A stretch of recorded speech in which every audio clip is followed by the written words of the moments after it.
15 yoshli bemorimiz burunga sprey sepib o'rganib qolgan. 4 yildan beri burunga sprey separ ekan.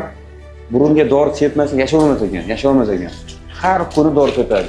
4-5 mahalla. Mana qaranglar, qana shishib ketgan. Mana chig'anoq qaranglar. Qo'lni shishib ketganda bu. Mana qaranglar, ko'ryapsan? Dahshatda bu. Burun to'sig'i ham qiyin shu. Bu yerda ko'rinmaydi chunki chig'anoq juda ham katta. Orqa tomon burun to'siq qiyshiqligi bor. Hozir birinchi chig'anoq chilaytiramizda yo'lni ochib olamiz, keyin burun to'sig'ini to'g'rilaymiz.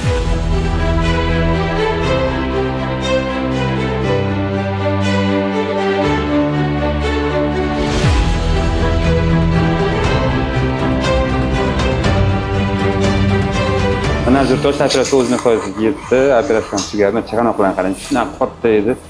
Yuzirib kichkina olib tashladik. Yana kichkina ketadi hali bu. Terapiya jarayonida mana bu chap tomoni, mana ko'rishingiz mumkin. Oxirigacha chiroyli qilib ochib. Endi xudo xolasa mazza nafas oladi.